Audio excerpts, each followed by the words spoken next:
What is up, everybody? Welcome back to From the Crypt, where Derek and I shit ourselves like Derek is doing right now. Did you get lightheaded? I'm in the middle of it right now. Give me just a couple seconds. You keep doing your thing. Anyway. Woo! Oh, man. So, Alrighty. today, we're going to be discussing... just in case this is the first video you're seeing of us, we usually talk about game stuff and movie stuff and music stuff and just about everything in between as far as the entertainment industry goes. Is what we do. Basically, we talk about all the shit that you can watch or do that makes your life not so shitty. So exactly. So we're awesome. Basically, it's a fun time. That's what we're trying to say. Yeah. And if you have seen our videos before, welcome back. Thank you for coming back into the video. We're going to be doing something a little different than we've done before, I think. At least it's the first time we're doing two-parters. We're going to go Deathly Hallows style and do Deathly Hallows Part 1 and Part 2. But with the whole franchise, we're going to be talking about Harry Potter today, of course. And that is Harry Potter 1 through 4. The movies, by the way. We are not talking about the books. How many of the books have you read? Have you read the books? I've read the first 4. So some of the book lore might get thrown in there, but for the most part, we're going to be talking strictly about the movies. So honestly, I don't care. Comment whatever you want, but I'm not going to really pay any mind to any comments that are like, oh, well, they didn't do this in the movie. It was in the book and blah, blah, blah. I don't care. We're talking about the movies only right now. If I do ever get around to reading the books, then we will do a separate thing on the books. And yeah, but for now, this is movies only, and we are doing 1 through 4 today. We will be doing 5 through 8 in a separate video.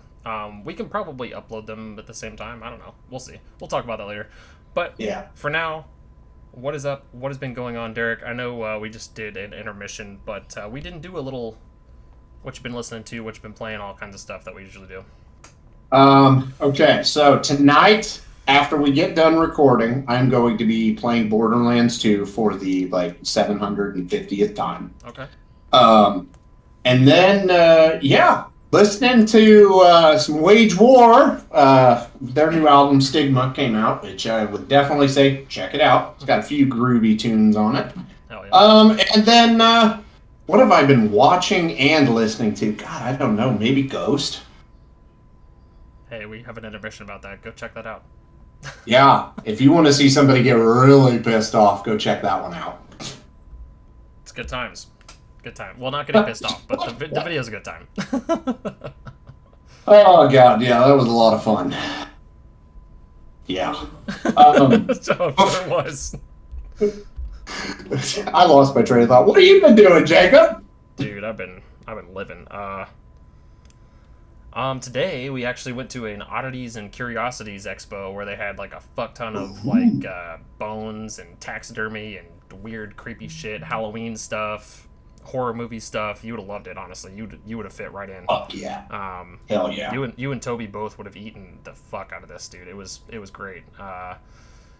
And yeah, we just kind of hung out for a little bit. Got some Chinese food at the mall. And then I don't know what I've been listening to really, but honestly, I haven't really been listening to any specific thing. I've had a lot of shuffle playlists on and stuff, and yeah. But playing wise, we've been streaming Skur Ritual. So if you haven't seen those, they are up as VODs right now. The most recent one is actually pretty funny because Peyton got stuck at the floor, and he was invincible.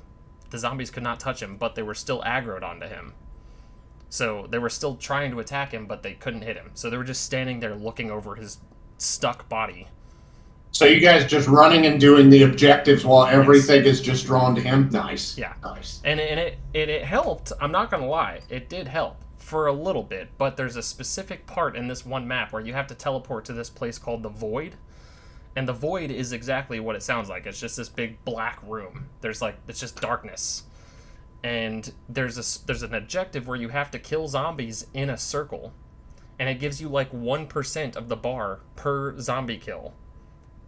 But it was only sending us 2 zombies every once in a while because they were all aggroed on Peyton in the main room. So I was like, what the hell? So we would have to periodically teleport back, aggro a bunch of zombies on us, teleport back to the void, and hopefully they stayed aggro on us instead of just running back up the stairs to Peyton. And that was frustrating as hell, I'm not gonna lie. But if you go check out that video, and a curse. Oh yeah, if you go check out the video though, I'm not gonna give you the outcome because I want you to watch it, but you should check that out. It was a fun time anyway. And yeah, also sub to my Rustbeard channel. I'm hitting like 353 likes or subs right now, and I'm trying to get to 500 by the end of the year. So thank you all for the support on that. That's been great. Let's pump them up. Pump them up, dude. Pump them up. Hit that sub button. You know you want to see more of this beard. Do it. And that's really it. Honestly, just been eating a lot of food, hanging out, chilling. Just big chilling. Oh yeah. Yeah. I would like to say that I've been getting ready to fly out to Iowa for a week, but I haven't been. Just like, dude, honestly, legit, I still keep forgetting that it's this week. Yeah. I keep forgetting myself. I was like, man, we should probably figure out a ride to the airport and a ride from the airport when we get there. That'd be great. I figured your parents were gonna come get you or something. Yeah, they are, but I hadn't talked about it with them at all. So I was like, I should probably call my mom and see what the hell's going on with that. And then I looked over at Chelsea. I'm like, Chelsea, what are you doing on Tuesday morning before you go to work? Because we didn't figure any of that out yet. She's like, nothing. I'm like, okay, cool. Can you take us to the airport? It's like right up the road. It's not very far, but yeah. So anyway, stay tuned for a possible special episode of From the Crypt, by the way. And if anybody here is familiar with my other channel or my other podcast, On Thin Ice with Peyton, aka the new Bonnie, we might be doing a special episode as well, which is going to be stupid and funny and a good time. So stay tuned for that as well. And with that out of the way, let's go ahead and get started on Harry Potter. So I couldn't hold it in that long. Like I was like, oh God, I'm losing it. Okay. Before we get started, I just want to clarify. I am 36 years old. I read Harry Potter, the first 4, when I was in 6th grade. And then the summer between 6th and 7th grade, I would have been, 12. 12 going on 13. I read Goblet of Fire. I don't remember anything from these books. Other than, like, the first book, I remember liking. Second book, I liked a lot. Third was my favorite, because it's dark as shit. Fourth one, I enjoyed. That's literally all I remember. I don't remember any specific lore to pull from the books for the movie, but we are going to try to focus on the movies as much as humanly possible. And we're going to try, because, yeah, it's going to get dicey for one of them, because I got a lot of thoughts on them. But, anyways, yeah. Ready to rock? I'm ready, dude. I'm ready. I was blown okay. Away, dude. Just to clarify my perspective of this, I watched all of these movies in theaters growing up. Like, I watched all of them. Every single one of them I was in that theater for, from the first one to the last one. So I do have a little bit more of a sentimental, maybe a little bit of some nostalgia goggles on for a lot of these. But I love them. I love the movies. I don't care what they took out of the books. I don't care what they didn't include in the movies. I don't care. I love the movies. I love the movies for what they are. I am not shitting on anybody that likes the books. By all means, teach their own. Yeah. Books are probably 100%. great. I'm sure the books are great. They were very beloved by the fan base. That's fine. But I'm a firm believer in any stance that somebody can be a fan of the books and still be a fan of the movies for what they are, because they are two completely different mediums and they are created in completely different ways. So just to throw that out there, because I know if we do end up getting any views on this, and there are some very heated Harry Potter book nerds, we might have some comments that are like, well, they didn't do this and they didn't do that, and it would have been better if they did this. I'm sure it would have, but I have no bias there because I never read the books. Sorry. Yeah. I like and so that's why we keep stressing it's the movies. We're going to strictly talk about the movies. Yep. Movies. Specifically 1 through 4 today. Yeah, 1 through 4 today, and this and then specific next video anyway. We might still put the same part 2 or whatever up next, but we just wanted to split it up into smaller chunks because there are 8 of these bad boys, and they are all very long. Yeah, so they've got some time. Yeah, so I guess we'll go ahead and just jump right into it then. The first movie, I did see this one in theaters because it came out in 2001, so I would have been like 13, I think. But it's Harry Potter and the Sorcerer's Stone, or Philosopher's Stone, depending on what region. Yeah, what region you're located in. It's Sorcerer's Stone for us. Yep. But this movie was released. Man, that's actually... I completely forgot that. It was released November 16th, 2001, on a budget of $125 million. Movie went ahead and made over $1 billion worldwide. So to say... Yeah, I was going to say this was a success is a massive understatement because it launched the whole franchise. Because if this would have tanked, it would have went like Percy Jackson. Like, they made like 2 of those movies, and I thought there was supposed to be 5. I could be wrong. Not into that at all. But the second one bombed hard, and then it was done. Same with, I think Aragon was another book adaptation, and that was also piss poor. Well, and actually, a perfect one that Karen and I were talking about was the Divergent series, because they were going to do the last one in 2 parts, like Harry Potter, Twilight, and Hunger Games. But the first half did so bad that they just didn't even make the second. Yeah. So, very important. This wasn't like a for sure it's going to be successful thing, but they nailed it. Oh, yeah. Casting was perfect for this movie. Daniel Radcliffe, obviously, is Harry Potter. He looks like Harry Potter. Rupert Grint, Ron, Emma Watson, Hermione, John Cleese, Nearly Headless Nick, Robbie Coltrane, Hagrid, Warwick Davis, a leprechaun, made it in here. Last name I'll talk about because it's a huge cast. Alan Rickman. Oh, we will be talking about him again. Yes, for sure.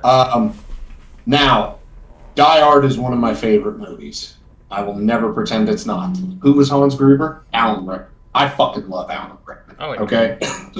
Rest in peace. Absolute fucking legend, dude. Yeah. Yeah. R.I.P. Thank you for all the work that you have given us. Oh, yeah. Because, God, amazing actor. Also, I don't know I don't remember his name off the top of my head, but the dude that played Dumbledore in this movie. I believe the second one as well. I forget his name. Pull him up for me. I don't remember... Yep, I'm on it. Blanking on his name so hard, but also Richard Harris. Richard Harris, yeah. I don't remember a lot of movies he's in. He's probably been in plenty, but also just a great Dumbledore. I'm not gonna even bag about it. It sucks. Rest in peace, of course. So it sucks that he couldn't have finished the series, but I get it. Obviously, you can't just stop death, So yeah, it is what it is. But did a great job. I will definitely go ahead and say this. The best Dumbledore. The best. Yeah? The best. Oh, yes. I love the other Dumbledore, again, blanking on his name, but I do agree that this is the better Dumbledore. We will talk about Dumbledore when it comes time to talk about Azkaban. Now, this Dumbledore legitimately matched what I had in mind. And anybody that knows, you read a book, and the adaptation, if it goes awry, or they cast a character, you're like, hey, no. It can throw the movie off and essentially ruin the illusion. This movie knocked it out of the park. And I will say the majority of the casting throughout the whole franchise, just getting this out of the way, great. Yeah. Except what we'll talk about later. Fuck. But, Jacob... since you're more well-versed with Harry Potter... Oh, wait, hold on.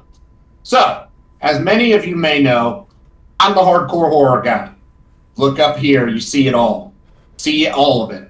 So, whenever we talk about the Halloween movies, Nightmare on Elm Street, Friday the 13th, any of those, I've seen those movies 1,000 times a piece. I can recite them in my sleep. Mm-hmm. Jacob is like that with Harry Potter, and I'm not, because I just recently went through and watched the rest of them that I hadn't seen. So I've got an adult parent's perspective on this whole thing. So go ahead and hit us with a quick synopsis. I also did really quick because we didn't mention it. Rest in peace, Robbie Coltrane as well. I believe he just passed away. Yeah, I completely forgot about that. October 14th, 2022. I just pulled him up because I knew he had just recently passed. Just again, another great. Oh wait, oh shit, didn't Don't tell me somebody else died. Yeah, the guy that plays he plays Ollivander, the wand salesman. Oh really? Okay. Yeah, John Hart. I want to say Hurt. John Hurt. Sorry. Oh. He passed. Yeah, he was 2017. If memory serves correct, he was also an alien. Yeah, he was an alien. He was in Hellboy 1 and 2. Oh yeah, he was the old dude. Yeah, okay. He's Hellboy's dad, or adopted father. But yeah, he's been in a ton of stuff. He was also the voice of the Horned King in the Black Cauldron. I geeked out about that a couple episodes ago. Yep, I do remember that. Indiana Jones, V for Vendetta, Snowpiercer. He's been in a ton of stuff, dude. But yeah, just got more rest in peace. But anyway, synopsis goes as follows. Basically, an orphan boy is left on the doorstep of his aunt and uncle that are absolute dog shit trash human beings. They treat him like lesser of a human being than their biological son, and it just so happens to be in a magical world. He finds out that his parents used to be magical, or at least his mother. Oh, no, they both were. And they didn't actually die the way that his aunt and uncle thought they did. So once he becomes of age to go to the wizarding school of Hogwarts, Hagrid goes to pick him up to bring him to the school. You're a wizard, Harry. You're a wizard, Harry. I'm a what? I love it, dude. And yeah, he goes to Hogwarts. He gets into some mischief, as kids do. Him and his ragtag team of friends, kind of the misfits of the people. They don't quite fit in. Hermione's a very nerdy bookworm. Ron's just a hand-me-down kid from a long line of Weasleys, very long line of Weasleys. It gets brought up every single movie. Yeah, because isn't there 5 of them? There's the older brother, the twins, Ron, and then Jenny. Oh no, there's more than that. There's Percy. Percy, the head boy of Gryffindor. He's the one with the curly hair and the tall pointy hat in the first movie, and he leads them. Okay. He leads them to their common room. That's also a Weasley. Oh yeah, that's also a Weasley. And then there's also another one of Ron's cousins, I think, that gets brought up a lot. He's the one that's doing the dragons and stuff like that in Romania. Or brother. He might be another brother. I don't know. There's a big ass line of Weasleys. There's a ton of them.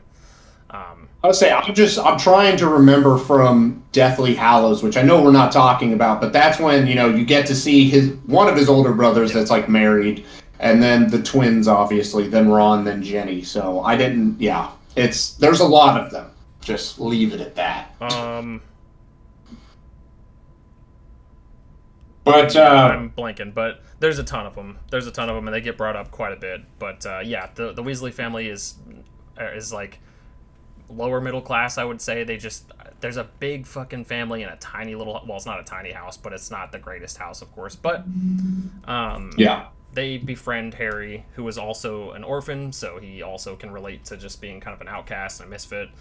And yeah, they somehow find out about the Sorcerer's Stone or the Philosopher's Stone, depending on where you're from, and they decide to go and find it because of blah blah blah. And Voldemort might be back because that's just we don't speak his name. Yeah, he who must not be named comes back sort of in the form of the back of a man's head, who just so happens to be another thing. Are we doing spoilers? We should probably put up the spoiler thing on this. Yeah, that's literally what I was just saying. I was like, damn it, we forgot it. Okay. There will be spoilers because this movie came out 23 years ago. So now if you feel old, take your Tylenol, your back is hurting, sit down and just let us talk. I Okay? popped up our spoiler warning. I've got it on screen now, so you have been warned. And you will be warned for Better the late than never. spoilers. Yep. But yeah, that's the synopsis. And of course, now that the spoiler thing is up, it does turn out that Professor Quirrell was Voldemort the whole time, or at least like a vessel for him to come back in a way. And they were trying to use this magical mirror to find it. And that's pretty much the movie. So there's that. So, yeah, I will have to go out on a limb and tell you that this is my favorite Harry Potter movie. I don't know if it is nostalgia. I don't know if it is because it's a comfort movie for me. I don't know why. I just know that every single time I want to watch Harry Potter, this is just one that I put on, and most of the time it's during my watch through of all of them, and I do kind of watch these every year just same with Lord of the Rings, same with Pirates of the Caribbean. I kind of started doing that with the Star Wars movies, but I don't know, I'm kind of burnt on Star Wars right now, but for the most part, the other big franchises like that I usually watch through all the way. This is one, no exception, but there are times where I will just put on Harry Potter and the Sorcerer's Stone, and again, it might just because it's a comfort movie, it reminds me of a better time in life, and it's good stuff. It's very warm, it's very cozy, and it's also got some mystery in it, and yeah, and again, like Derek said, the cast was fucking phenomenal. They could not have picked better people, and depending on how you feel about the whole Hermione situation, I know that was a big discrepancy from the books, but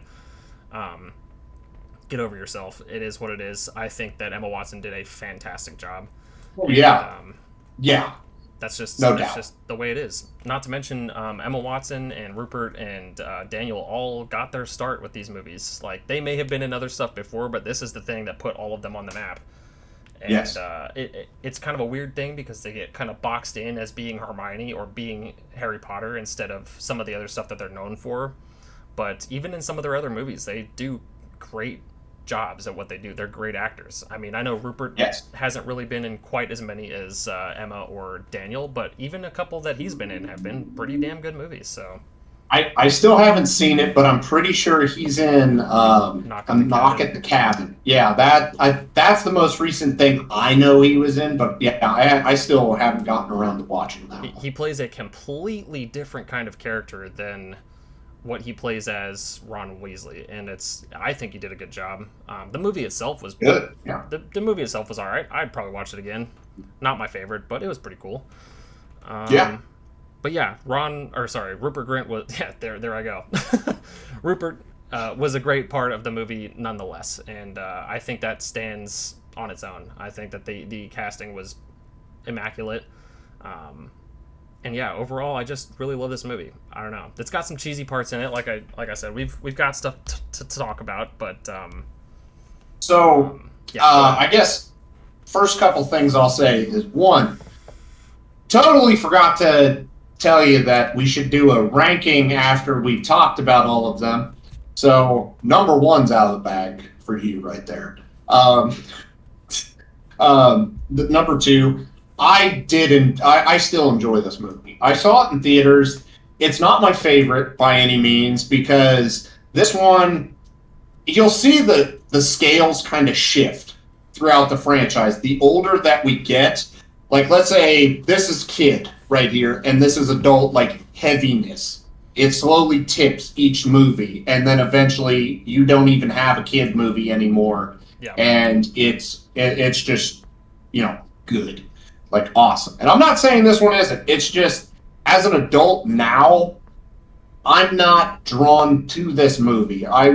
There's two others in the or actually technically three others, I would probably watch before this one, just because the tone, it was bright, it was, full-on kid, like 11-year-olds doing 11-year-old stuff, and it's like, I'm sitting here as a 36-year-old, and I'm like, yeah, I don't get that anymore, but, Yeah, like I said, what it is. I'm almost certain it's a nostalgia thing or a comfort thing, but I could just have this movie playing in the background, and I'm perfectly content with the world. And you also got to consider, like, some of my favorite movies are also, like, The Lord of the Rings and The Black Cauldron and stuff that's just very whimsical, like fantasy, high fantasy shit. And this one, I think, in my opinion, it is the only one, really, other than, like, some of the more bombastic ones, like The Goblet of Fire, that just feels like that childlike wonder of fantasy, like the Black Cauldron, for example. Even though even the Black Cauldron has some really dark shit in it, but as you get progressed, like you said, into the movies, especially with the Deathly Hallows,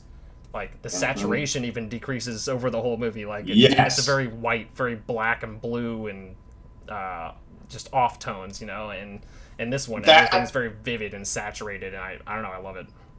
Yeah, that's one thing that I definitely paid attention to throughout the movies, and I absolutely loved, because if it would have kept that same just kid feeling throughout all these movies, it would not have been successful. So seeing everything change, like you even said, even the color schemes and stuff in the movie became darker and more just not vivid, not bright. Yeah. So it was fun going through these and kind of like watching them grow, because that actually kind of made it more believable. It matured with the characters, and it matured with the audience as well. I think was just another big success point, because like I said, I watched them all in theaters, and I felt like every time I watched one of those movies in theaters when it came out, I was at that age, just about that age. So I was pretty close to the age of the characters, so it was easy for me as somebody that started watching them at that age to literally grow up with Harry Potter and Hermione and Ron and Malfoy and everybody else. Like it felt like I was growing with them, So yeah, and I think they did a good job of that. But oh yeah, and I just missed the boat, by that, because by the time the first one came out, I was 13, and they'll take like 1 year. Then it eventually changed to like 18 months for development, because there's a lot going on in these movies. Oh, yeah. Let's just be honest about that. So I guess I did, like, if I was your age, and that makes me feel fucking old, then I could definitely see me like keeping up with the series better than what I did, because I only saw this one in theaters and the sixth one. And the sixth one is because my wife drug me to it. So I'm a little bit... This one came out 2021? Or 2001? Yeah, 2001. And then the next one came out in 2002, and then I think 3 came out before... I can't remember when Goblet came out. So I would have been like 6 or 7 when these came out. But and I know Harry was 11. I know that, but still, like that, it felt to me like I was still maturing with that audience and so forth. So I would have been a little bit younger, but still close enough. Oh yeah. So fun fact: when I was watching this movie, I had full intention of taking notes and being very analytical with the movie. The only notes that I had by the time the movie was done is his family sucks. And the Dursleys? The Dursleys. They fucking suck. They're asshats. Yeah. They're not great. There's a reason that we, like, one of our bathrooms in my house is named the Harry Potter bathroom, because it is underneath stairs, and it is very cramped and narrow to get in there. Like, just to take a piss, I gotta basically stand like this to pee.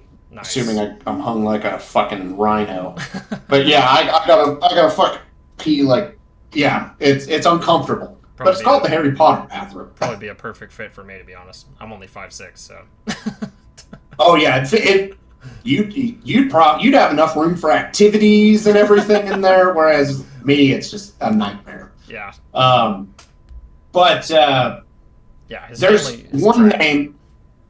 There's one name that I want to bring up right now, because I got to clarify something before we get into later portions of the movie. Tom Felton played Draco Malfoy. He did a very, very good job. Let me just say that. Now, he did great, because the whole point of him, I was supposed to hate him. And you know what? He did such a good job, I just fucking despise him, even though he could be the nicest guy on the planet. But when I think of Harry Potter, I think of him as like, oh, you're a douche. Yeah. And then even in the first like kind of reboot of Planet of the Apes, when he's going to hit Caesar and Caesar grabs his hand, no! Yeah. goosebumps. Oh, And I was like, beat Malfoy's ass.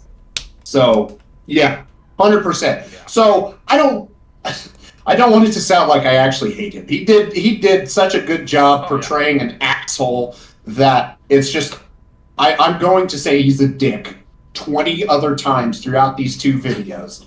I don't actually really believe that. He just did such a good job. Yeah. Is that fair? He plays a really good asshole, dude. He really does. Yes, he does. Fun fact about Malfoy, actually, while we're talking about him, especially in the Sorcerer's Stone. When I was little, keep in mind I would have been 6, 7 maybe. I don't remember exactly when, the time period, but it was around that time. I have bright blonde hair when I was little. It's darker now, but I used to have really bright blonde hair like Malfoy. And I loved these movies. I loved them. So I wanted to have something to take to school with me as a part of my appearance. But all I could work with was my blonde hair that just so happened to be the exact length of Malfoy's. So I slicked that shit back. Dude, I looked exactly like Malfoy. Blonde hair, blue eyes, everything. Looked like a little shithead, just like he did. I wasn't a bully like he was, because I was the one getting bullied, but I looked just like that fucking kid, dude. And it was great. I thought it was cool. He was even talking with a British accent, which threw everybody off. Wait till my father hears about this. Oh, dude. My dad would have beat my ass if I went to school and said some stupid shit like that. Don't bring me into this bullshit. What the hell? One thing I definitely do want to mention, Quidditch. Awesome. Loved, since the beginning of Harry Potter, even, reading the books and stuff. Quidditch was awesome. I wish that they would actually put out, a hardcore, just Quidditch game. I would play. It could literally be Madden, except Quidditch. Yeah. I'd play the shit out of it. Oh, yeah. And I'm not even, the world's biggest Harry Potter fan. It would just be a lot of freaking fun to play that. We'll be touching up on Quidditch in part 2 as well, because it's also, as much fun as it is, one of the biggest L's that this franchise has ever seen. And I will explain to you why when we get to it. But, actually, wait. Okay. No. Never mind. We are doing the Goblet of Fire in this episode, so we will be talking about it again in this episode. Yep. I was a little disappointed, and I think that there's a couple more people that probably share my sentiment with this. But we'll talk about it when we get to the Goblet of Fire. I agree. Quidditch is fun, and all the Quidditch scenes always had me at the edge of my seat when I was a kid. Fucking loved seeing them zoom around on the brooms and some of them just beating the shit out of each other. But that does bring me to another point we should probably discuss, because we discussed it in the Mummy movies. The CG. Oh boy, dude. I don't know if you were paying attention or not, but some of them Quidditch players looked rough. They looked rough. Dude, not to steer the conversation away from Quidditch. Voldemort did not look good on Quirrell's head. No. Awful. Ew. Which, for as much as the movie did right, I do, I'm not going to say, I intentionally overlooked that, because I know there was a lot of practical, but you can't do all practical. Early 2000s, even the same with our Mummy movies that we talked about. Check that out, by the way. Check it out. It's, I was going to say, it's our most viewed video as of this recording, so that's awesome. Thank you. The CG, it improved. By a landslide. Yeah. By a landslide. That's where it's different from the Mummy, because the Mummy's CG got worse. It's just nothing but up. So, yeah. But again, for the first movie, it was good for what they had, and but watching it nowadays, though, if you're paying attention to some of those Quidditch players, dude, they look like they were ripped straight out of a fucking PlayStation 2 game. It looks rough, dude. But I agree. My very minor complaint, again, just trying to be neutral here, just trying to put some cons out there, because obviously nothing is perfect, but one of those things that I definitely noticed as an adult watching it. I was like, oh, don't worry. We will get into cons. Oh God. Not necessarily with this movie. Like, I'm 100%, this movie is a good movie. And I would recommend it. It's a good family movie to at least start with. But then when your kids are wanting to watch more, and let's say they are 6 years old, and they're like, hey, I want to watch The Half-Blood Prince. The fuck you are, and you're not watching the Deathly Hallows movies either. Like, those, that, like we previously said, they grew up with the audience. Oh, yeah. They get pretty fucking dark. But, yeah, I guess, any closing thoughts before we move to Chamber? Honestly, no. I think that really this was again, I love all the movies. I'm not gonna lie, I do. But this one, for whatever reason, is the one that I default to for some reason. This one and Half-Blood Prince, I think, yeah. I watched the Half-Blood Prince quite a bit as well, but I also just fucking love Snape. We'll talk about the Half-Blood Prince later, but yeah. But anyway, yeah. Overall, the chess scene. I did make a promise to somebody. We had to talk about the chess scene. Oh yeah, super cheesy, super funny, but it's also very fucked. And I will say that the one big complaint I do have about this movie is the chess scene, because there's absolutely zero reason that Ron needed to get injured or die or whatever the fuck. Because really, the other dudes were moving by themselves. Why couldn't he have just like got off the horse and stood next to it when the dude slashed it? You know what I mean? Like, he didn't have to die. There's no reason for it whatsoever. So that was kind of dumb. Yeah. But I'm not going to pretend to be an Elizabeth Harmon and know chess.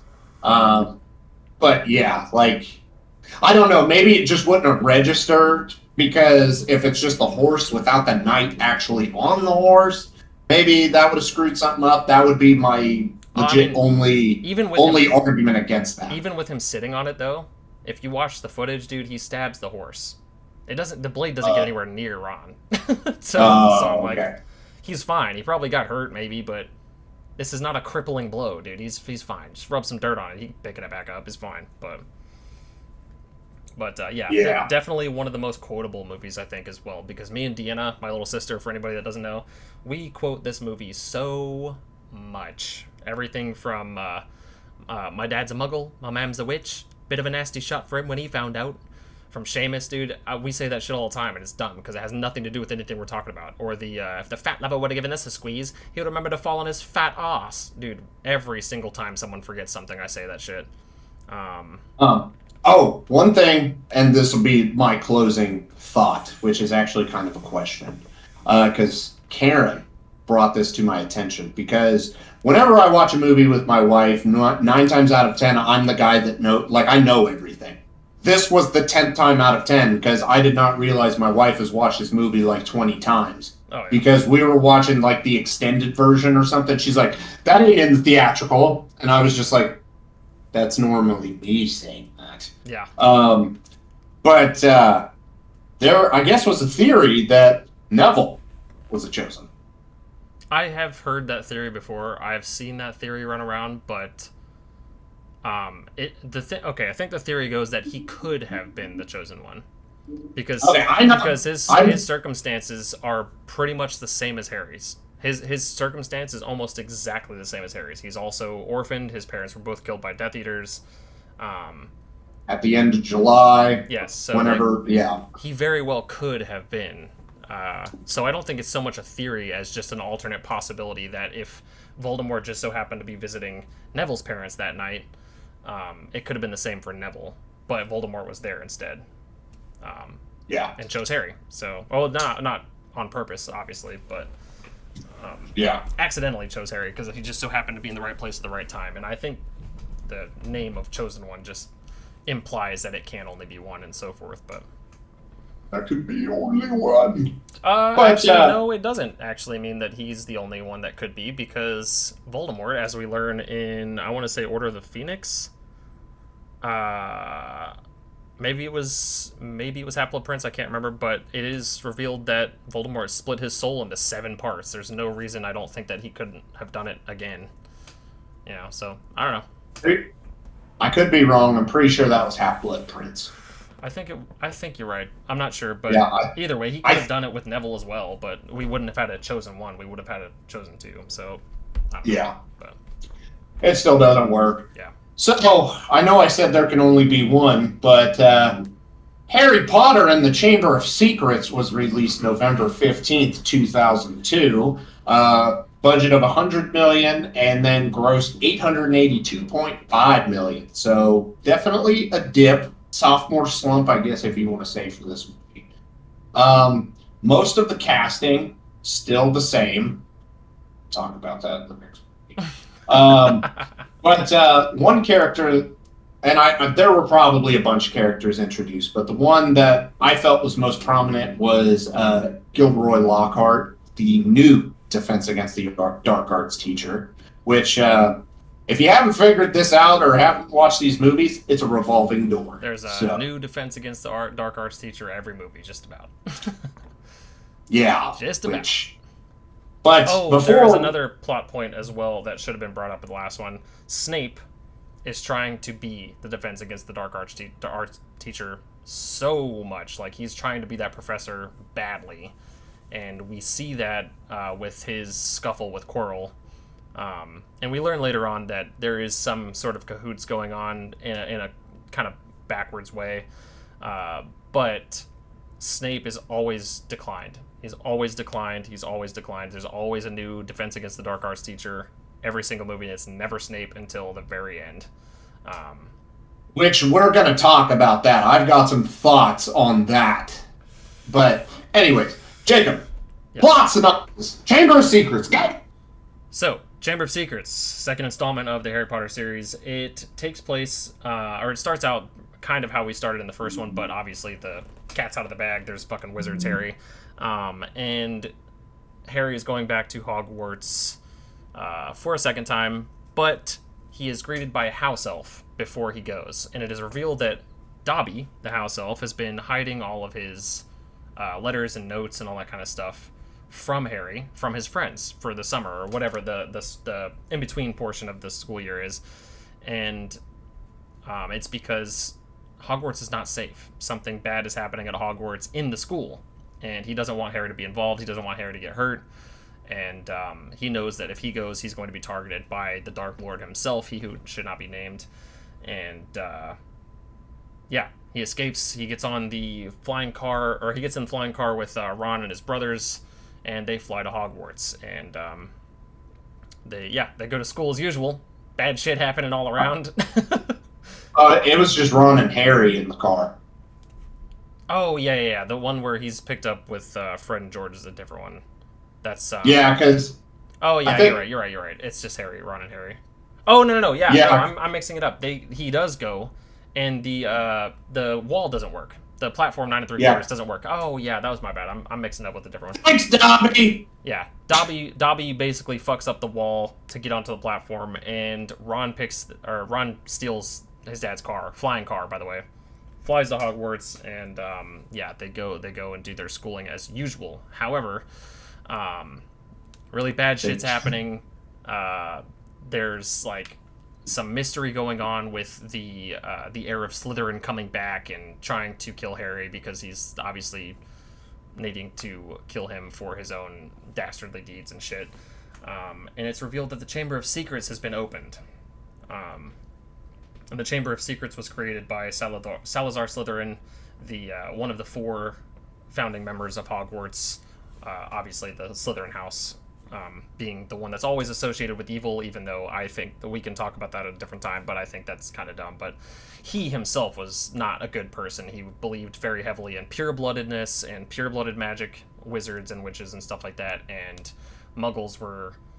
half-bloods were just not efficient sufficient enough to be going to his school, basically. So not a very good look, bro. But so Chamber of Secrets has been opened, and obviously the gang is trying to figure out who opened it, why they opened it, and it's revealed, well, it's kind of revealed in a roundabout way that Harry is the heir of Slytherin, even though that's not true. It's just because he can speak Parseltongue, which is those... Yeah, he can say those things. So he's now just a bad guy. because the heir of Slytherin is the only one that's known to be able to do that, because Salazar Slytherin could do that and talk to snakes and all that shit. Well, and here's one question I have. They knew that Voldemort could, right? Yeah. Like at this point in time. So Salazar Slytherin and Tom Riddle, Voldemort, could speak to snakes. So then Harry's speaking to snakes. Everybody's like, oh shit. Yep. And just puts a big old red target on Harry's back for the rest of the school year until they finally figure out that it was Tom Riddle the whole time, and he was the one that was allowing Jenny, who we will talk about again as well, to get into the chamber and be used for his dastardly deeds as well. And there's a big monster roaming the school. We learned that is a basilisk, big ass snake, and it'll kill you. Yeah, or freeze you. Yeah, petrify you or just eat you. And that's good stuff. But so that's again a very shitty way of running down the synopsis of this movie, but that is literally what happens. And of course, there's plenty more that goes on, but that's the general gist of it. As Derek brought up, the new Defense Against the Dark Arts teacher, Gilderoy Lockhart. He is a total an absolute douche canoe. So it's revealed later that he has been faking his whole celebrityness. He's a big fraud. He's been having somebody else write his books for him, basically, and he's just been paying him off and stuff. And he's supposed to be, from what I heard from some people that have read the books, he's supposed to be like a very handsome, very charming man. All the girls fawn over him and so forth, but he's also very skilled in charms, specifically, so very well could have been just putting charms on himself to make him seem more alluring and so forth, because he does look kind of goofy. He is kind of goofy, and as we learn, he is a big fucking fraud. He actually didn't do any of the things that he said in his books whatsoever, or they were heavily embellished. One thing before I forget to bring it up that is actually semi-important plot point. Ron broke his wand and attempted to put back together and did awful. That comes into play later in the movie because Lockhart grabs his thing and is like, yeah, you're not going to remember any of this. And when he does it, Ron's wand screwed up, so it actually backfires and hits him, so he doesn't remember anything. And all in all, I thought the Ron and broken wand thing was fucking hilarious. I loved it. Lest we forget the 8 slugs. And it backfires on Ron earlier in the movie, and he starts barfing up slugs, which was fucking disgusting. This is also the movie, if we're going to go back to Quidditch as well, that Malfoy is given a position as the seeker of the new Slytherin team, paid for by his father. Yes, his father bought himself into it, basically, and got them all fresh new Nimbus 2001 brooms to beat out Harry's Nimbus 2000 broom, even though Harry still busted his fucking arm and won the match because he's a hard ass. So he ate the whole fucking golden snitch, dude. He ate it, literally. Oh, I thought that one was in the first one that he ate it. Oh yeah. That is the first one, man. I mix them all up. Jesus Christ, dude. I've watched these movies 500 billion times, dude. I don't know. You are supposed to be the Harry Potter nerd for this. My problem Get your shit straight. My problem is I've seen all of them so much, but I also have times where I will just watch 3, or I will just watch 2, or whatever. Most of the time it's 1, but I will just watch bits, like some of them, specifically if I want to see specific things, but that's why I always mix them up so bad, because I just like jumble them up all the time anyway, but... Anyway, he busts his arm. Lockhart proves his derpiness by removing all the bones out of his arms and flopping his limp noodle arm around like an idiot. Because he is shit at magic. He's absolute dog shit at magic. So, that was funny. Another character that was... I don't think he was in the first one. Lucius Malfoy. Yep, played by Jason Isaacs. Oh, yeah. Which I love Jason he's been on... He's so good. He's been in a lot of stuff too. Like I'm pretty sure he was in Event Horizon as the doctor that gets like literally like strung up by hooks and like bad stuff. But it's Lucius Malfoy that actually slips Tom Riddle's diary into Jenny's bag towards the beginning of the movie when we're first introduced to Gilderoy Lockhart, which ultimately leads to her being possessed by Tom Riddle to open the Chamber of Secrets and blah, blah, blah, so on and so forth. Harry pieces this together, which, no tangible proof. He can't prove it. We own. So that's just another loose end out of Witten that can cause more chaos later on in the movie, or the movies, or be a little bitch about everything. Oh yeah. Not they're all. Also, speaking of Lockhart, Dobby is revealed to be one of the Malfoy's house elves, but he's a little bit more mischievous than the other house elves. Also, just a fun fact, you probably don't know because you haven't read the books, but it's also found, or I was also tipped into this. I haven't read the books either. I was told this. I read the first 4. Do you know about the house elves and the food at the dinners? No, I've read the first 4. I don't remember any of them. House elves are responsible for making all that food that appears. Like at the tables in Gryffindor? Yeah. Or like not Gryffindor, Hogwarts for all the... Yep.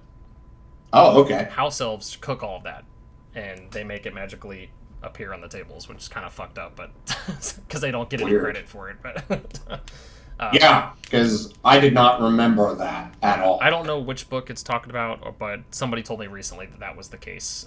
So maybe it's not a book, maybe it's like a Pottermore thing or like one of the extra things. I don't know, but yeah, I thought that was interesting. But anyway, Lucius Malfoy is the owner of Dobby, the one that's been trying to warn Harry this whole time. So that'll come up later as well. But yeah, this is also the very first movie I think that we are tipped off about the Horcruxes, which again will be talked about later, but it's just another plot point that kind of foreshadows things because the diary that gives... It's a Horcrux. It's a Horcrux, and it gives Harry these like flashes of like past events that have happened. And people are blaming Hagrid. That's what it was. People are blaming Hagrid for opening the thing because he has his pets, his big monster pets, like Fluffy from the first movie, or Aragog from this movie, the giant spider, that it does turn out to be a little bit sketchy, but... turns out to be an ass. Yeah.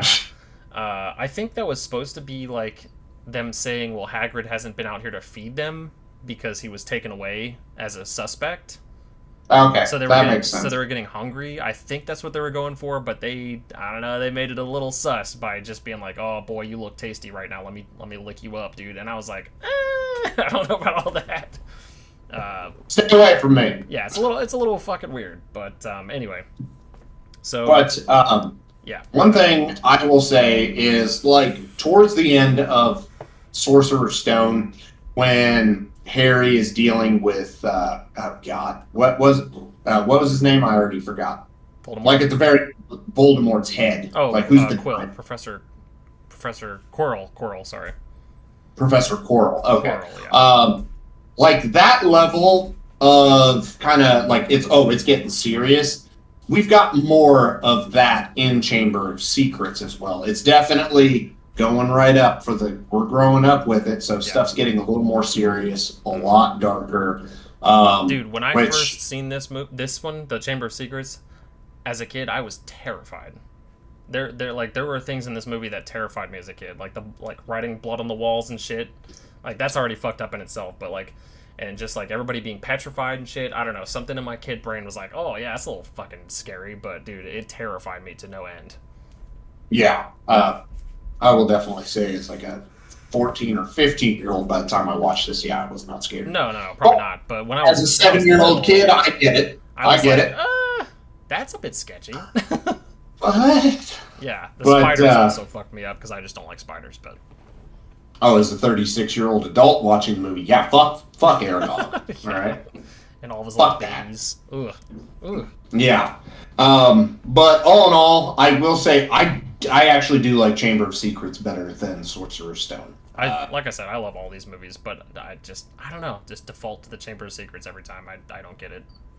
But because you'd think as an almost 30-year-old adult, or Sorcerer's Stone, sorry, I would default to the other ones, but I don't. I don't know why.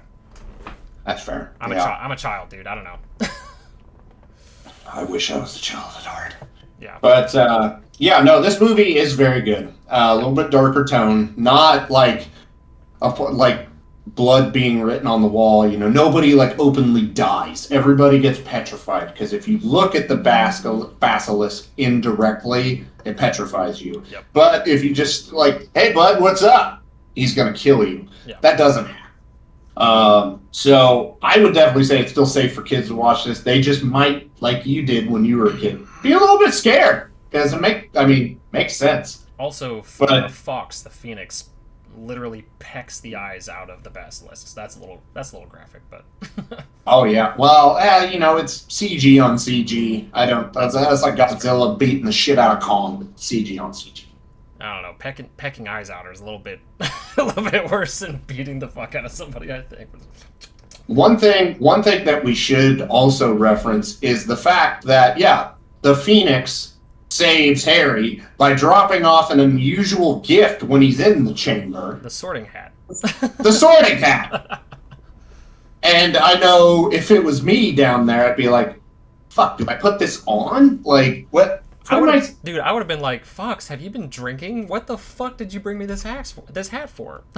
If anything, I would have put it on my hand and tried to work it like a puppet or something. Like, hey, fuck off! Leave us alone! And then just get eaten promptly after. Oh yeah, 100% be dead. But inside the sorting hat was the sword of Gryffindor, which Harry just stabs him right through the freaking top of the mouth, dude. Oof. Gets him good, and then takes one of his teeth and stabs that fucking diary. Yep. And like the Horcrux is like they don't like start calling them that until number 6, but this is our first unknowing introduction to them because they are going to become a very big part later on in the movies. Yep, they do a lot of foreshadowing in these, and I love that. Mm-hmm. Stuff that is like meant to be a part of something bigger, but they make it seem small. Like the Whomping Willow, for example, also is introduced in this movie because it's the tree that Harry and Ron fly into and bust up Ron's dad's car. And that's cool. There's a giant magic willow tree that's out there called the Whomping Willow that can move around and all that kind of stuff. But that's all that's all it seems to be at the time. But it's revealed later on in the next movie, actually, that it's the entrance to a secret passageway to where they find another character that's going to be big in the next movie. But there's a lot of like little stuff like that I fucking love. I love those little Easter eggs, you know. Oh yeah. But yeah, the sorting hat reveals the sword of Gryffindor, which is it basically reveals itself to anybody that deserves it, is worthy of it, is wholehearted about it. You know, not somebody that's going to use it for malice or evil or anything like that. And Harry obviously is a good person, and is trying to do the right thing and save the day, as we all know. And yeah, that's how that happens, which will be brought up again. But yeah, so. I guess my closing thoughts on Chamber of Secrets, great movie all around. Even though it kind of dipped in performance compared to the first one, it's still better than the first one. Yeah, I think what happened in that regard is the book lovers seen this and they're like, oh, they're stripping so much from the books, so I'm probably not going to be interested in the next one. Even though that is so far removed from the reality of how good it was that I don't think that should be a contender. From what I know of the books and from what I know of the movies, based on videos and people I've talked to and so forth, really the movies did not take out as much as people say they do. There's a lot taken out of them, but not nearly as much as people gripe about, and it's almost always like very minute plot points, with the exception of some things. Like I think the Goblet of Fire, for example, takes out a lot more than the rest of them. Well, to be fair, that book was literally fucking it's thick. massive. They had to take some of it out, you know? Yeah. But again, I think that the movies did, as far as someone that hasn't read the books can go, justice for what they were, you know? But okay, so speaking of doing the books justice then, let's start talking about The Prisoner of Azkaban, Year 3. This movie was released on May June 4th, 2004, in the U.S. Budget of 130 million. It made 800, basically almost 808 million. Now, as I referenced before, I remember reading the four. Like, I remember my feelings when I read the books. I don't remember anything in them. So the first two books, I remember I liked them. Prisoner of Azkaban. I loved this book. That's all I just horror. I was like, oh, Dementors. Oh, it's gonna be dark. It's gonna. Oh God, yeah. In my like 12-year-old mind, I turned this into a goddamn horror movie. And you know what I didn't get? Oh. I didn't get a fucking horror movie. I don't even. I like what you said when you came out and just said, I love the first one, it's my favorite. This is one of my least favorite entries in this movie. Or in this movie. Dude, really? Yes. I just hate this movie. I really do. I thought it was pretty dark in some spots. Like, the Dementors are fucked. I mean, they're terrible. They are creepy. The whole thing with Buckbeak possibly getting beheaded. Actually, he does get beheaded. They had to go change that. That was another thing. The werewolf and Animagus, they scared the shit out of me when I was little, dude. This is the very dark. This is where the saturation of things started to like. It turned into a heavy contrast of dark colors and shit. You know, like I don't know. It felt darker than the other two, but. I will say it might be disturbing that a 12-year-old painted a darker version of this movie in his mind when he was reading it than what we actually got. Probably, because it is pretty fucking dark. I will say that bias has still ruined the movie for me. Even I'm what I just said was from previous when I watched it like shortly after it came out on DVD and stuff. And even going back through it and watching it as an adult, I still don't like this movie. It in my opinion, unfortunately, does not hold a candle to the first two. Now, go ahead and give me a quick plot synopsis, because I know the first thing I'm bringing up of why this movie is not as good. Okay, so basically, year 3, Harry obviously is at home with the Dursleys, and his aunt is visiting, his aunt is one of the Dursleys' sisters. The assholes. Yeah, and she is no exception. She makes a comment about Harry's father and his mother about being a bitch or something like that, and he goes off and he does some magic unwillingly. He just kind of like his frustrations and stuff like that, and he inflates her basically, and she floats away. Turns the bitch into an Oompa Loompa. Yep, justified. Or not an Oompa Loompa. What is it? Blueberry. Okay, all right. Like from I almost said Wizard of Oz. Willy Wonka. Willy Wonka, the Chocolate Factory. Yeah. But anyway, so she's floating away, and he decides he's not going to wait for permission from the Dursleys. He's going to pack his shit and leave. And as a matter of fact, I think he already had his shit packed.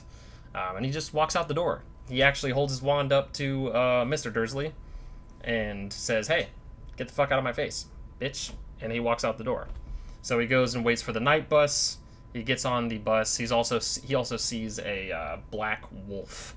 Or dog. A black dog, yeah. Black dog sitting in the bushes. That was also another part that scared the shit out of me when I was little. I was like, oh, God.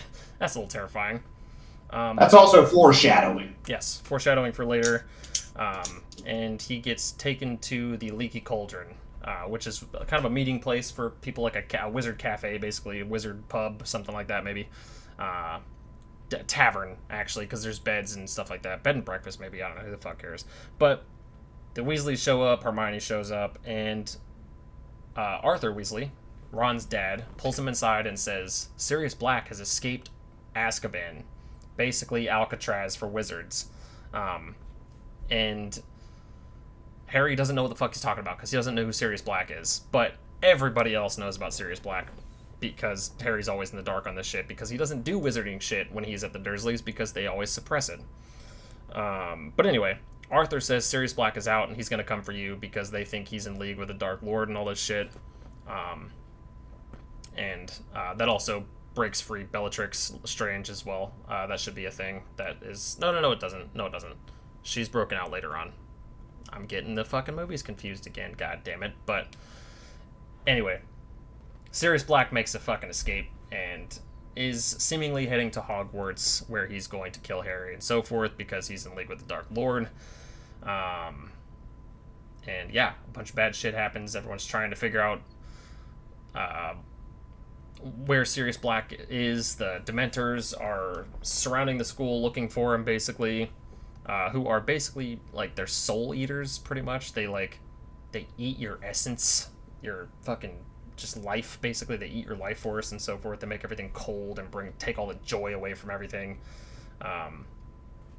And throughout the movie, Harry is plagued by these things because that's just part of the foreshadowing and so forth. But lots of bad stuff happens, and then one of the biggest plot holes, in the entire franchise is bursting at the seams with the fucking time turner that Dumbledore gives to Hermione, where they have to go back and basically undo some of the stuff that happened during the movie, to the point where, yeah, they find Sirius Black. They learn a couple of other things about one of the other, the new Defense Against the Dark Arts teacher, Lupin. I guess I should have mentioned that. Revolving door. Yep, brand new. Yeah, it's revealed that he is an animagus, which is basically a werewolf that changes unwillingly. So during a full moon, he changes unwillingly. Or sorry, he is a werewolf. Sirius Black is an animagus. He can change at will. Sirius Black cannot. Or Lupin cannot. Sorry, I'm fucking tired of shit. That's fair. And yeah, Lupin defends Sirius Black. He's like, no, do that. And it's revealed that Sirius Black is actually trying to help this entire time because Peter Pettigrew, one of the people that ratted out Lily and James Potter's location and got them killed, basically, is still alive. He's not dead like they all thought. And he was Scabbers the whole time! He was Scabbers the whole time, which brings up another very interesting question that I'm not sure you asked yourself. But why the fuck did Fred and George not tell Ron that he was sleeping with a fucking old dead man the entire time that they had that fucking map? Why? Why? Oh, yeah, because he would pop up on there, wouldn't he? Yes, he would. Huh. At Hogwarts, anyway. Yeah. Well, I mean... Yeah, I don't know. It would be impossible if you're looking at the Marauder map to not be like, oh, there's Ron, just because he's your brother. I mean, you don't give a shit about random Joe Schmo, but the people... You also know damn well that Fred and George were definitely using that map to play pranks on Ron. Like, their younger brother, God, yeah. absolutely. Yeah. They kept an eye on his ass, for sure. So, even if it wasn't at night while they were sleeping, because I know that Scabbers gets away all the time in these movies, maybe in the books as well, Scabbers always disappears somehow, and he, like, runs off and does rat things, as rats do.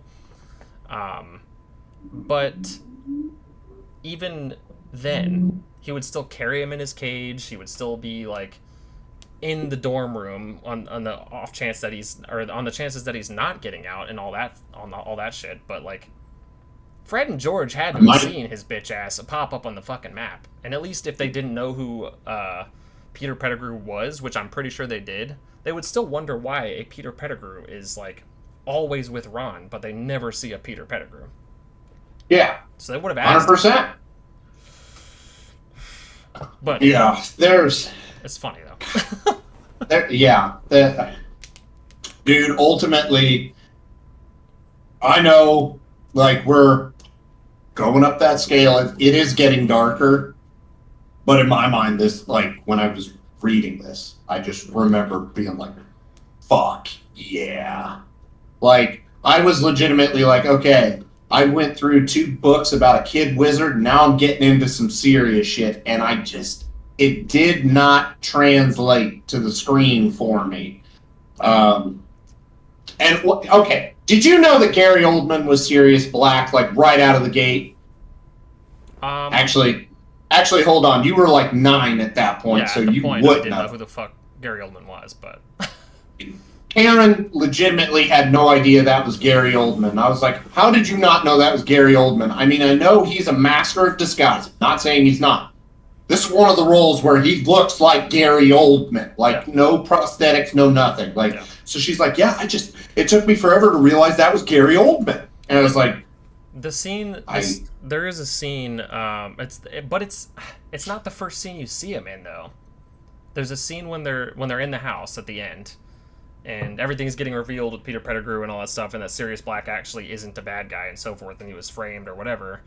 That he does look very like ill and malnourished and all this stuff. He's really filthy and stuff. He kind of looks like somebody else, but in the posters though, when he's screaming in like the wanted posters and shit, he looks just like him. Oh yeah, It looks just like him. 1,000%. So by that point, you would have already known. Oh yeah, that's Gary Oldman. So later on, when he doesn't really quite look like him, you still would know that that's Gary Oldman. But and I do not mean any knock against Gary Oldman, because Gary Oldman's fucking fantastic. Legendary. Yeah, just amazing.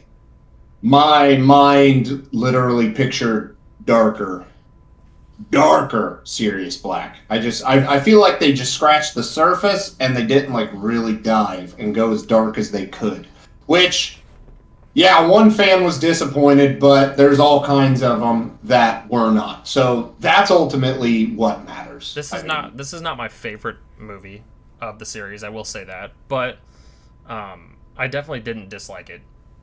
So I don't dislike any of them. I dislike very big parts of some of them, which we will talk about in the second part. But I will go ahead and outright say this is my second least favorite Harry Potter movie. There is one other Harry Potter movie that, like, when Karen and I were watching it, I was ripping to fucking shreds. Like, ripping it. Now, do I have all the notes for... Cause I'm serious. I was pausing it, like, every 5 seconds and being like, blah, blah, blah, blah, blah, blah. She's like, oh, yeah, I don't know. That's a good point. Oh, something stupid happened again. Blah, blah, blah. But this one, I wonder if it's the same one that I'm thinking it is, because there's one in particular that I've got some fucking words specifically about a character, but... I guess we'll find out when we get to it. Yeah. But, yeah, I guess my closing thoughts on this, easily the weakest of the first three, second worst of the franchise, which it's not like it's unwatchable by any means. It's not Madam Web, but it's just not to the level of quality that the other two previously established. I feel that. I do want to make a small mention, which I don't know if they were in the books or not, but the shrunken heads are fucking hilarious. The shrunken heads are revealed in these as well. The night bus, he had the Jamaican shrunken head on the bus. Yeah. Hang on, it's going to be a bumpy ride. Dude, I fucking love that guy, dude. He is hilarious. I don't know his voice actor, but the dude is fucking funny. And then also when they go to Hogsmeade, I don't know if it was in the same movie, but I'm pretty sure it was, when the kids go through the door, and there's a bunch of shrunken heads standing at the door, and they're like basically saying that they can't go in here because they're not adults or something, because I think it's a bar. They're like, hey, it's cold, shut the damn door, or something like that. It fucking kills me every time. I love it. Oh, but let's move on. Let us move on. Because next we've got the fourth installment, which is the Goblet of Fire. Oh, wait. Oh, God damn it. There is one more thing that is probably important to the rest of the series. This is okay, go ahead. This is also where Harry learns the Patronus Charm, one of the most important spells in this whole fucking franchise, even though it seems to be mainly only effective against Dementors, but I don't know. But the Patronus Charm gets brought up so many fucking times throughout the rest of the show, or movies, and it was taught to him by Professor Lupin. Also, another short... I know I'm going off on a tangent, but Lupin as well, just another mini foreshadowing I liked was when they were doing the Boggart test, which turns into their biggest fear, basically. Harry... his biggest fear at that moment was a Dementor, so it turns into a Dementor, and he's supposed to do something goofy to make it turn into something that's not terrifying, basically to get over your fears. Well, when Lupin stands in front of Harry to get rid of the Dementor, it turns into a full moon. So it reveals that Lupin was a werewolf the whole time. because his He's got biggest fear secrets. is turning into a werewolf, which I thought was just a little taste, which he turns into a balloon that farts away. So that was pretty fun, but it's good stuff. And it's also funny that Neville's biggest fear is Professor Snape. That's also funny as hell. I forgot about that. I love it, dude. So good. Alan Rickman. Love that guy. Okay. All right. So now we're talking about the Goblet of Fire. This movie was released November 18th of 2005 in the United States and the United Kingdom. Budget of $150 million versus a box office of $897.5 million. So, definitely up from the previous installment. Yeah, go ahead and hit us with a synopsis. So, Harry is off to Hogwarts again, but he's actually not directly off to Hogwarts. He is off to the Quidditch World Cup with the Weasleys. He goes with the Weasleys. This is also where Cedric Diggory and his father are introduced. Cedric is another student at Hogwarts. I think he's in a higher grade or age bracket or whatever it is. But anyway, this never previously mentioned. Never previously mentioned, but he should have been, which is one of my gripes about this movie in particular. It's actually one of my notes is Cedric should have been included more, not just in the movie, but in the series. I think he should have been brought up a little bit more at this point because it would have made what happened to him way more impactful for the audience. Thank you! Fucking thank you! I don't know. I'm not even joking. Out of all the people that, 100% exact same, because they're like, oh my god, he's died! No, we're so sad! It's like, who the fuck was he? He talked to Harry 3 times. Yeah. No, I wholeheartedly agree. I do not say that as in that scene was not done well. I think they did a well job with it, and they made it as impactful as they could, especially when his dad comes down, my son, that's my boy. Dude, I quote that shit all the time too, but it's fucked up. But anyway, they do a good job. I'm not saying that they don't, but it just would have made so much more sense and so much more impactful if they just included Cedric at least a little bit in the previous movies, you know? Obviously they had to focus on Ron, Harry, and Hermione, but he could just a one-off sharing a class with them or something, even just walking down the hall, just not asking for him to be a star or even just a Neville. Like a Neville. Yeah. They do have him there, or Seamus, because it would have made this. Yeah, any of those side characters, he could have done anything like that. But yeah, it just would have been so much more impactful, and then I would have really felt that more. Oh yeah, because I didn't. This is a guy. I don't fucking know you. Yep. You're not in Gryffindor. You're not with my big three. Also, no. I think he is. I'm pretty sure he's Hufflepuff, if I remember correctly. Yes. And that would have also given us a little bit more Hufflepuff stuff to talk about because we're always with Gryffindor and Slytherin. And even in the later movies, they have to go to Rowena Ravenclaw's daughter or whatever to get the diadem or whatever. That's a big fucking deal. It's a whole Horcrux dedicated to Ravenclaw. We don't get shit for Hufflepuff. We don't get a damn thing in Hufflepuff whatsoever. So anyway. Back to the synopsis. Sorry, I interrupted you. No, that was legit my biggest gripe with this great movie. Yeah, no. I thought it was a great movie overall, and I agree with you. They should have brought Cedric in a little bit more, but they're going into the Quidditch World Cup. It's a fun time. Everybody's having a great time. Which, man, I gotta bring up my other gripe. Sorry, this is the other part. Go ahead. They should have included the Quidditch World Cup. And I know some of you guys are like, but Jacob, you just said that they're going to the Quidditch World Cup and they had a good time at the Quidditch World Cup. Yeah, but they didn't fucking show it. They showed the intro to the match. That would have been the most badass Quidditch match that we've seen in any of the movies so far. Yeah. But they didn't fucking show any of it. They showed the ball going up into the air, and that was it. So for people, let me give you an analogy here.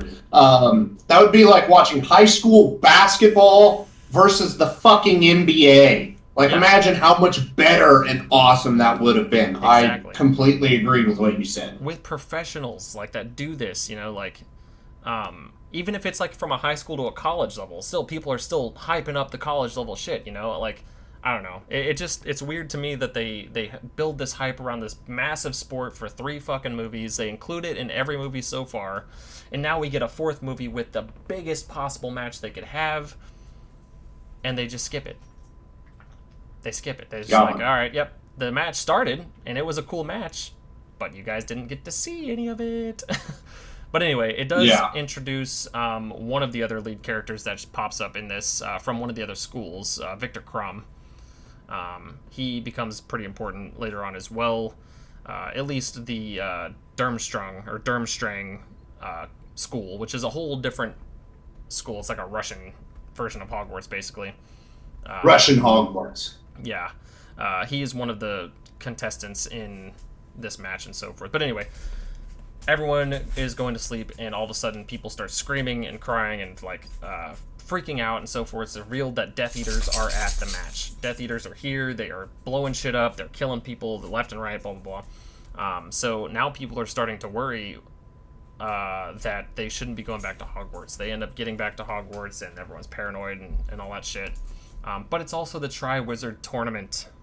So 3 schools: Hogwarts, Durmstrang, which I just remember, or which I just talked about, and Beauxbaton, are 3 different schools that come together for this Triwizard Tournament every so often or whatever, and they have this huge wizard tournament. And Harry's name is put into the Goblet of Fire, which we will be talking about as well. But him, Yeah. as well as Cedric's name, both get put into the Goblet of Fire, which is not supposed to happen. It's supposed to be only 1 student per school. So everyone's like pissed off at Harry that he's like the chosen one and he's so popular and they didn't get the opportunity, but he somehow weaseled himself in like he does with everything, it seems, and so forth, just to try to make himself more important. And that's a bulk of the movie. It's just like him. He's as humble as he can be, but people think that he's trying to be this snotty fucking celebrity that just like has to prove himself to everybody because like he's just big and bad and he's the shit and so forth. Which is not the case. It was put in there by somebody else.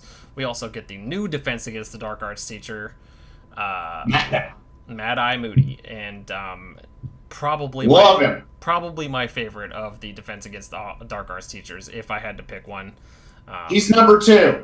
Other than Snape, if we want to count him, but again, he's not really a Defense Against the Dark Arts teacher until the very end. So if I had to pick one of the ones that like are there for at least a whole movie, probably Mad Eye Moody.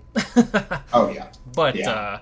anyway, so Mad Eye's kind of like sketchy, but he's seen some shit. He's done some shit. He's worked very closely with some dark shit in his career, to the point where everyone's kind of paranoid about him, a little bit sketched out. But he knows what he's talking about. He teaches the 3 forbidden curses, including On day 1. on day 1, yeah, right out the gate. Dude, Mad Eye's a badass, dude. He don't give a shit.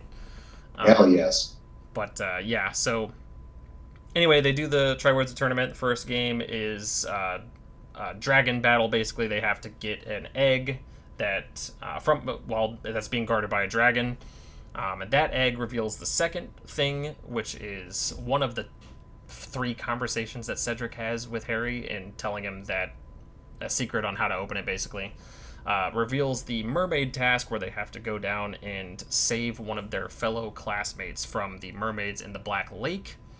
And the last one is the Labyrinth, the giant hedge maze that basically is magical and treacherous and fucked up, that ports Harry to the graveyard that Voldemort's father was buried at, basically. And Voldemort comes back, guys. Voldemort comes back in full no-nosed glory and kills Cedric Diggory. Then they go back, Cedric's dead body and Harry get back to the school. Everyone's freaking out. He's trying to tell everybody that Voldemort's back. Nobody wants to believe him.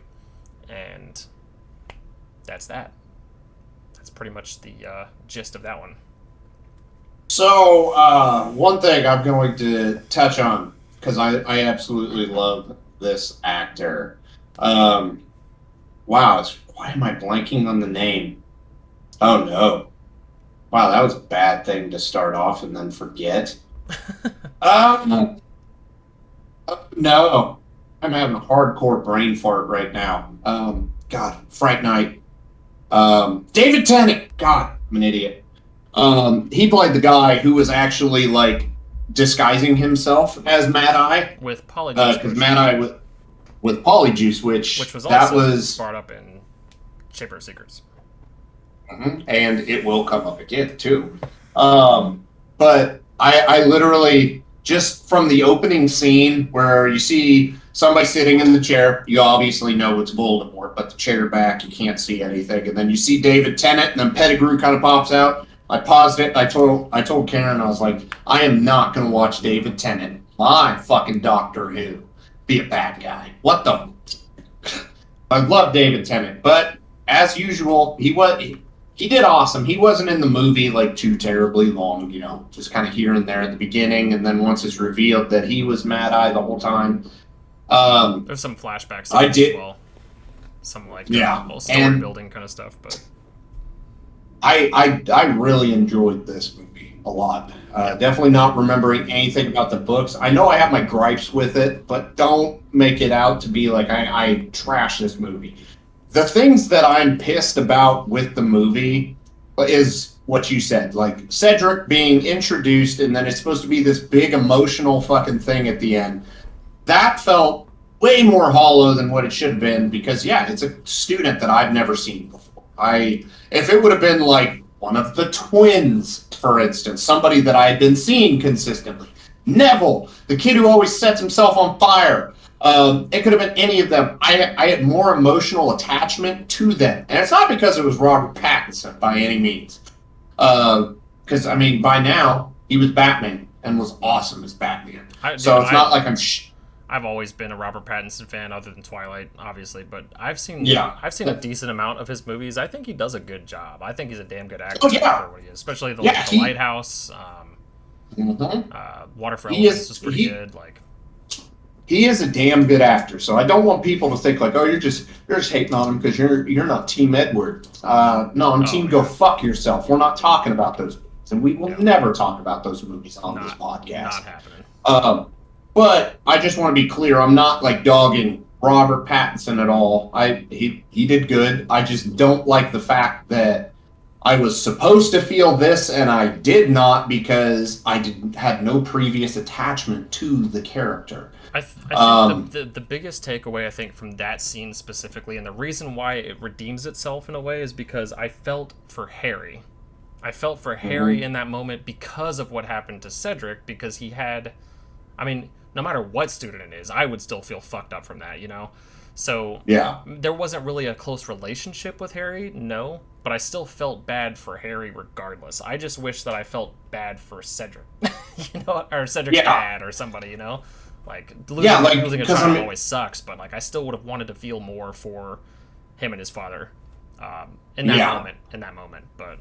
So ultimately, I just feel like that falls on the writing, which I will go ahead and say that not on the movie writing. That falls on J.K. Rowling. Yeah. Like for not like if he is included in the previous movies and just not mentioned ever, or if he's mentioned in the books, sorry, that is I don't remember that at all.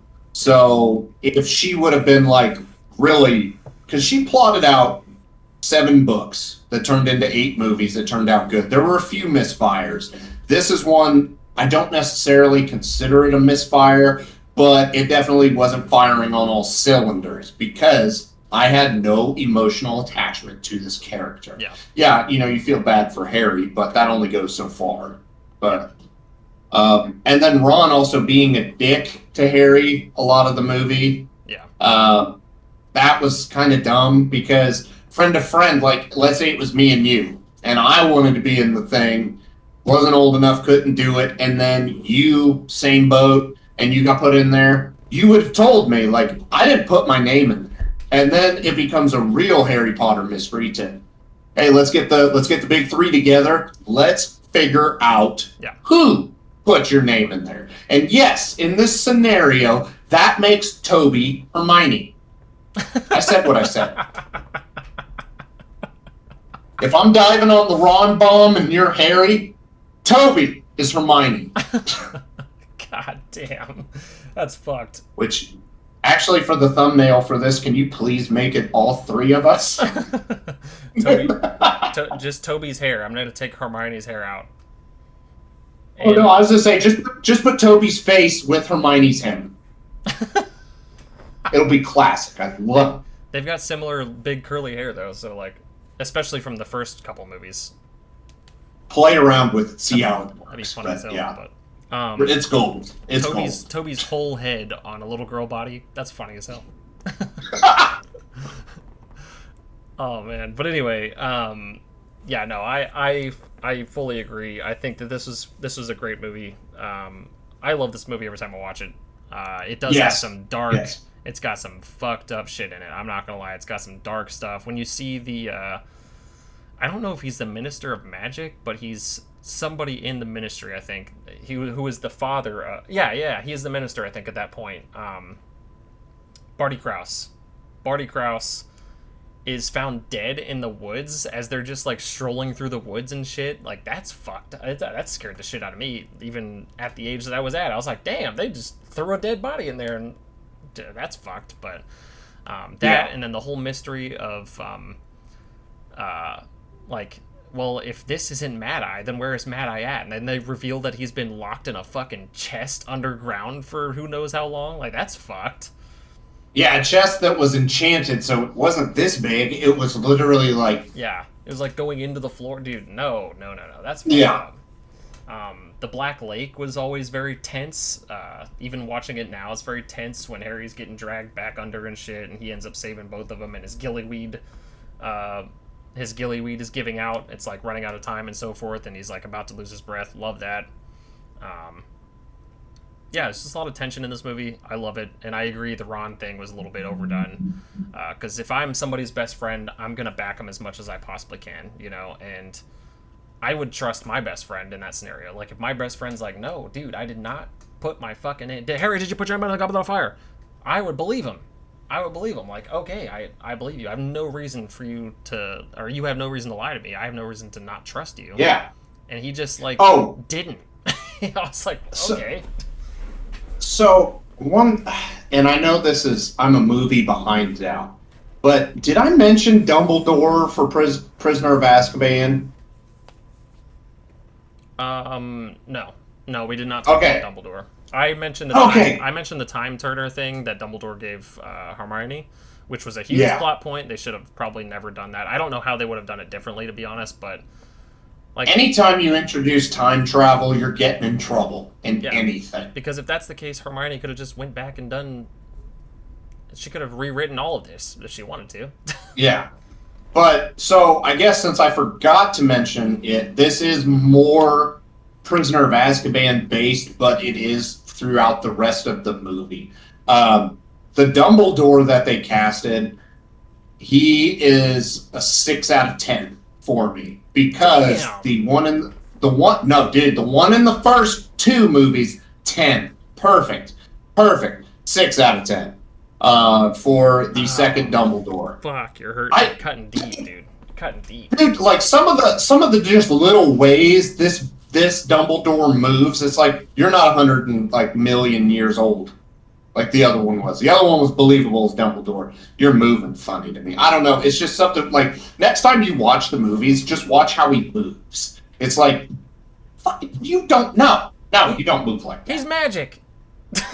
Doesn't matter. He's powerful as hell. He can do whatever the fuck he wants. Like Gandalf. Gandalf can't sprint. There's no way. But he did.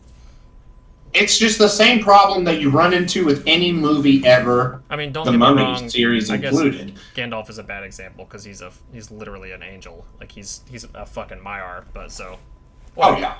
All right. No, whenever you have to recast a part in any movie series ever, you are going to get backlash for it. It's 9 times out of 10 you're going to fail. The Mummy movies are a perfect example of that. Hey, I plugged it again, didn't I? Jesus Christ, that was the worst.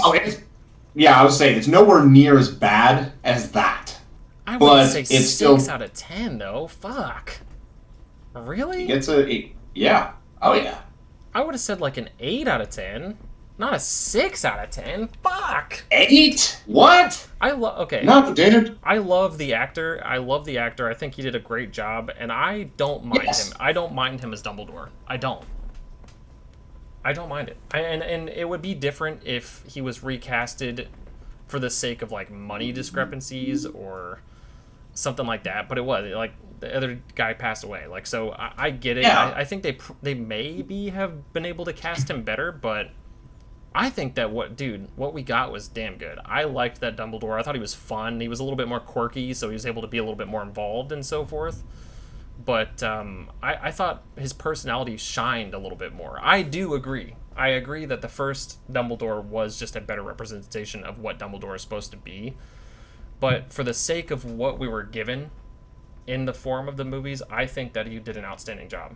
I think he did, and I don't Yeah, know. no, if here's what I will say: if he had been cast as Dumbledore in Sorcerer's Stone, this conversation would not even be happening, Yeah. and like I wouldn't know any better. So I would be saying, "Oh, he is a 10," but like not knowing there was somebody better. Yeah.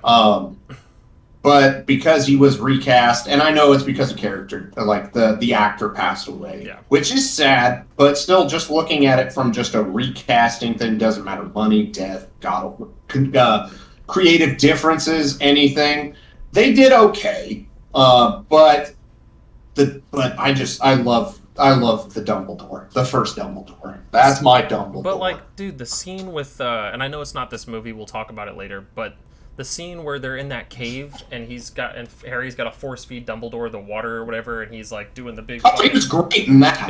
He was great in that. He wouldn't have been able to do that if he was a fucking decrepit old fart. You know what I mean? Yeah, I know. That's like. That scene was badass. Don't get me. I'm not. Did I say it wasn't? No. And it's also not in one of the first 4 movies, so we're going to table that because we have reached closing thoughts for the end of the first video. Yep. Goblet of Fire, I thoroughly enjoyed, despite my issues that I had with it. Same. It wasn't anything in my mind that would take away from the movie, but I just feel that there were better ways to do it. Yeah. Cedric being, what we've already talked in depth about. Yep. But this was one of my favorite Harry Potter. I will go ahead and say that. Wait. Before I forget, okay, because I legit almost forgot this. Okay. Harry Potter in this movie is perfect. The exact, the hair shagginess was perfect. It was, for me, how I always pictured Harry Potter. Not clean cut or anything like that, like he was in the first couple. And then he was a child. He was a child. He had no agency over his haircuts. Yeah, but this depiction of Harry Potter was when I think Harry Potter, Goblet of Fire, Harry Potter is the Harry Potter I'm thinking of. Yeah. It's funny you mention that because I was talking to the girls before we started this because just trying to formulate some thoughts, and they have way different thoughts than I do, especially Deanna, because she has read the books, and my girlfriend also has read the books, so she's pretty partial to some of the differences, even though she does love the movies still. And Deanna also loves the movie still. But they brought up the shitty ass hairstyles that they had, and I'm just thinking, dude, they're teenage boys, man. They've like grown out of having to ask their mom to not cut their hair, to cut their hair in a certain way. They do whatever the fuck they want. They don't have to cut their hair. Yeah. When I was a teenage boy, I didn't cut my fucking hair, dude. I wanted my hair how I wanted it to be, and I had my hair grown out because that's what I wanted. So I think the haircuts being shitty and shaggy and like messy and stuff fit perfectly with the way that teenage boys would have had their hair. You know what I mean? So wait, was it just your lady? All three of them. Okay, all right. Chelsea too, but like. Okay, tell your lady and Deanna that it's okay. You're wrong. Tell Chelsea just shut her mouth. I'm just kidding. I do have to bring up Chelsea one more time because she brought up a good point. I do have to give Chelsea credit for this one. That I was. Oh my god. I was even like, what the fuck? But it's about the Durmstrang ship coming out of the Black Lake. How did that ship get into the lake, for one? And then how the fuck did it get out of the lake from being in the lake? It's not connected to the ocean. Isn't a lake like Hold on. in the Hold on. I know this answer actually. okay. Magic. I mean, yeah, but That's it. Magic. In theory, they're underwater the whole time, right? Because they came Yeah. out. They came out of the water. How the fuck they get in the lake? Magic. I mean, I guess it's a very small thing, but still, I started thinking about that after she said it. I'm like, huh, okay. I never thought about it before today, but still, now I'm thinking about it. That's my smart ass response. So yeah, no, I don't know either. But, No, I definitely think we can chalk that one up to magic, but at the same time, I never thought of it before this point, so I was like, interesting. Okay, that's true. It is a lake. What the fuck? But anyway. Yeah, so that's pretty much my closing thoughts as well. I also love this movie, aside from the Quidditch thing and the Cedric thing and all that stuff. I'm not really bagging on the Durmstrang ship. It's just a weird thing I thought about, but or that Chelsea thought about, but yeah, damn good movie. Love this movie. I know that the book-specific audience had a lot of gripes with this because I think this is the one they cut the most out of, but obviously, as Derek pointed out, it was a big fucking book. They had to cut something, you know? And yeah, I thought everything about it, even the dance, like the Yule Ball was cool. It was funny, it was quirky, you know, and added a little bit of extra just character development and relationships between some of the characters, and yeah, good stuff, man. Good stuff. Yeah. Yep. And it also brought Voldemort back in full swing. That's another thing can't go unnoticed. This is the movie that finally brought him back after 3 movies of talking about him coming back. He's finally actually back. And Ralph Fiennes. Yep, getting absolutely swole on teenage boys' blood, and still doesn't have a nose, but whatever. Yeah, okay.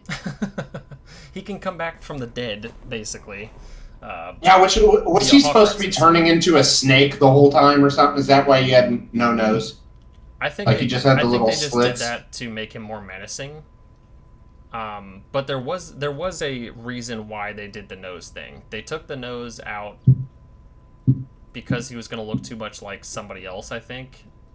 So they did that because it looked snaky and Slytherin-y and all that kind of stuff. Okay. Yeah, I wasn't ever for sure, but I was like, yeah, he's got like 2 little slits like he's turning into a snake. So I was like, maybe that's why. I don't know. He also has like snake eyes too, I think. At least when he first wakes up, his eyes are slit like snakes and so forth. And his long fucking... I know snakes don't have nails, but he's got those long fucking pointy fingernails and shit. But yeah, absolutely menacing. I thought that scene alone was also very good, very dark, very fucked up. Also, we get Peter Pettigrew back as well as Wormtail. And yes. Yeah. Good scene. Good scene. But sorry, one more closing thought. I meant to bring this up when I brought up Victor Crumb, because I remember I said I was going to bring Victor Crumb back, but him in the fucking labyrinth when he was charmed, and he turns to Harry and he's like pointing his wand and his eyes are all glossed over and shit. Chills, dude. I fucking shat my pants when I seen that the first time. I was like, oh hell no, this big ass motherfucker is not coming at me like that in the night. Oh hell no. Hell no. Bro, I scared the shit out of me, but yeah. Good stuff. Those are my final words. Sorry. Okay. All right. So now that we've hit the final words, this is the end of part 1. We will be recording part 2 soon. Because it's getting late. I should not realize what time it is, but it's 10 o'clock. So, yeah. But let us know your thoughts down below of the first 4. Because, of course, we'll be talking about the next 4 in the next video. Don't forget to like, comment, subscribe. We would really appreciate it. And make sure to check out all of our other content. It's really good. Even that intermission that we mentioned at the beginning where somebody just has an unhinged rant, that's going to make a pretty good YouTube short. Look, sometimes you just got to blow up, man. Yeah, you got to do what you got to do. Just got to let it out. But, yeah, I guess until next time, have a good one. Bye, guys.